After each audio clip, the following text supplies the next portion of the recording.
तो आज की वीडियो में मैं आपको बताने वाला हूँ अलजेब्रा की आंसर शीट, जिसमें मुझे 40 में से 28 मार्क्स थे। तो आपको इस आंसर शीट से क्या सीखना है? आपको ये सीखना है कि जो गलतियाँ मैंने की थी वो गलतियाँ आपको आपकी एग्ज़ाम में रिपीट नहीं करनी है, जिससे कि आपके मार्क्स जो है वो कम आते हैं। इसलिए वो आप गलतियाँ रिपीट मत कीजिए। तो चलिए अभी मैं बताता हूँ आपको कि मैंने क्या क्या गलतियाँ की थी। सबसे पहला जो आंसर लिखा था मैंने वो वही रॉन्ग लिख दिया था। तो आपका जो फर्स्ट इंप्रेशन होता है वो सबसे first impression is last impression, अगर आपने ये सुना होगा तो। यानी अगर फर्स्ट ही रॉन्ग आ गया तो टीचर को लगेगा कि ये बच्चा होशियार नहीं है, तो वो आपका आगे का पेपर भी ऐसे ही चेक कर देंगे, मतलब कम मार्क्स देंगे, मिनिमम मार्क्स देंगे। ठीक है। तो सबसे पहले आपको आंसर शीट मिलने के बाद क्या करना है? आंसर शीट मिलने के बाद सबसे पहले ये जो लाइन है वो ऑलरेडी ड्रॉ की गई होती है। आपको एक और एक्स्ट्रा लाइन ड्रॉ करनी है ये साइड से, और ये साइड से एक और एक्स्ट्रा लाइन ड्रॉ करनी है। यानी आपको टोटल 2 लाइन ड्रॉ करनी है। ये साइड आपका मेन क्वेश्चन आता है, ये साइड सब क्वेश्चन आएगा, और ये साइड अगर टीचर को मार्क्स देने होंगे तो टीचर ये साइड मार्क्स दे सकते हैं। ठीक है। तो अभी देखते हैं। तो जैसा कि मैंने अभी आपको कहा, फर्स्ट आंसर एटलीस्ट आप करेक्ट लिखिए। ठीक है। तो मेरा फर्स्ट ही रॉन्ग हो चुका है। फिर यहाँ पे मैंने सेकंड तो करेक्ट लिख दिया, यहाँ पे अंडरलाइन की है, मतलब मैंने कुछ तो भी यहाँ पे भी गड़बड़ कर दिया। ठीक है। तो यहाँ पे भी थर्ड वाला भी मेरा रॉन्ग हो चुका है, यहाँ पे टीचर ने करेक्ट करके भी लिखा है। तो अगर आपका फर्स्ट क्वेश्चन रॉन्ग होता है ना गाइस, तो आपका फिर आगे का पेपर जो है वो बहुत स्ट्रिक्टली चेक होगा, उसमें भी आपको कम से कम ही मार्क्स दिए जाएंगे। ठीक है।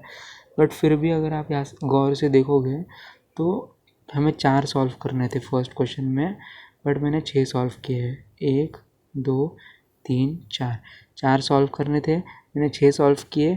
मेरे 2 रॉन्ग आ गए, मेरे 4 राइट आ गए, इसलिए मुझे 4 में से 4 मार्क्स पूरे यहाँ पे मिल चुके हैं। ठीक है। ये देखिए मैं आपको बता देता हूँ। यहाँ पे क्वेश्चन नंबर 2 का 1 मार्क, क्वेश्चन नंबर 4 का 1 मार्क, फर्स्ट वाला रॉन्ग है, थर्ड वाला रॉन्ग है, और जो फिफ्थ और सिक्स्थ है वो दोनों भी राइट है, इसलिए मुझे यहाँ पे 4 मार्क्स मिल चुके हैं। तो आपको यहाँ पे क्या सीखना है? आपको एक्स्ट्रा क्वेश्चन भी सॉल्व करना है। ठीक है।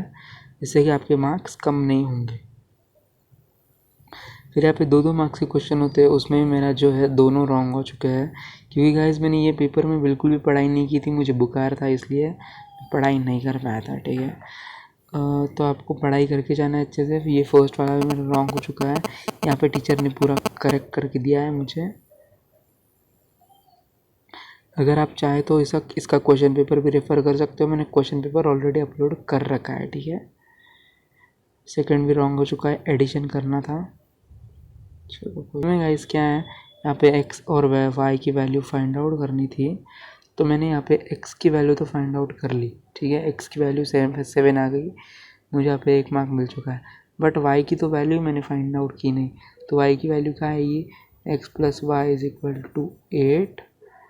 फिर x की वैल्यू क्या आ गई हमारी? 7 plus Y is equal to 8, y is equal to 8 minus 7, और y इज इक्वल टू 1 आएगा। ठीक है। तो y की वैल्यू 1 थी, अगर मैं y की वैल्यू सॉल्व कर देता इधर तो मुझे 2 मार्क्स मिल जाते। तो आपको क्वेश्चन जो है वो ध्यान से पढ़ना है। मैंने यहाँ पे पूरा क्वेश्चन नहीं पढ़ा था, मैंने सिर्फ x की वैल्यू निकाल दी। फिर होता है आपका MCQ में मेरे 3 राइट आ चुके हैं, 1 रॉन्ग आ चुका है। तो MCQ में एटलीस्ट आप गड़बड़ मत कीजिए, मैंने कर दी थी गड़बड़। ठीक है। फिर आपको यहाँ पे लेंथ और ब्रेथ फाइंड आउट करनी थी, कर दी है मैंने, मुझे यहाँ पे 2 मार्क्स मिल चुके हैं। ठीक है। यहाँ पे मैं यूनिट लगाना भूल गया था, तो आपको यूनिट भी लगाना है। अगर कोई यूनिट नहीं दिया आपको मतलब क्वेश्चन में, तो आप डायरेक्ट यूनिट लिख सकते हो, नो प्रॉब्लम। फिर ये भी मेरे सेकेंड वाला मेरा राइट आ चुका है, थर्ड वाला भी राइट आ चुका है। ठीक है। तो यहाँ पे अगर आप देखोगे तो मेरे तीनों भी राइट है, मैंने एक एक्स्ट्रा सॉल्व किया था, एक्स्ट्रा भी मेरा करेक्ट है, और उसमें भी मुझे 2 मार्क्स मिला है। ठीक है। फिर अभी नेक्स्ट क्वेश्चन देखते हैं। ये बॉक्सेस वाला क्वेश्चन होता है, इसमें मुझे पूरे 4 मार्क्स मिल चुके हैं। यहाँ पे मेरा ये वाला रॉन्ग हो चुका है, बट एक्स्ट्रा में चला गया है ये, बाकी 2 जो है मेरे राइट है। ठीक है। इसलिए मुझे यहाँ पे मार्क्स मिल चुके हैं। फिर थर्ड वाला जो था मैंने एक्स्ट्रा सॉल्व किया था, उसमें मार्क्स गए, नो प्रॉब्लम। फिर यहाँ पे ये एक है, ये सॉल्व किया था मैंने, यहाँ पे नहीं किया, x की जगह पे a लेना था। ठीक है। x की जगह पे a लेना था, तो मैंने गलती से x लिख दिया, फिर मुझे यहाँ पे 1 ही मार्क मिला है। ठीक है।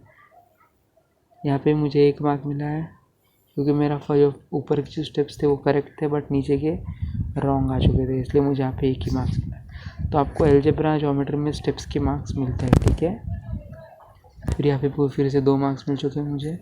फिर नेक्स्ट क्वेश्चन था 3 मार्क का। 3 मार्क के क्वेश्चन में मुझे पूरे 3 मार्क्स मिले। स्टेप बाय स्टेप मैंने आंसर पूरा लिखा है यहाँ पे। फिर ग्राफ का क्वेश्चन था। ग्राफ के क्वेश्चन में मुझे 1 ही मार्क मिला है। 3 मार्क का क्वेश्चन था। 1 मार्क क्यों मिला कि मैंने यहाँ पे इक्वेशन नहीं लिखी, यहाँ पे भी नहीं लिखी और यहाँ पे भी नहीं लिखी। तो आपको इक्वेशन लिखनी होती है ग्राफ के पेपर में, ठीक है। मतलब ग्राफ का क्वेश्चन होता है, उसमें आपको इक्वेशन लिखनी होती है और साथ में ये टेबल भी बनाना होता है इस तरह से। फिर जो था नेक्स्ट क्वेश्चन 2 मार्क का था, सॉरी 3 मार्क का था। इधर भी मुझे 2 मार्क ही मिल चुके हैं।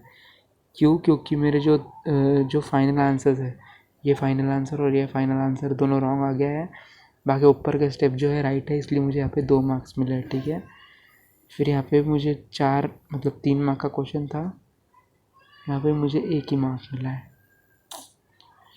कोई बात नहीं।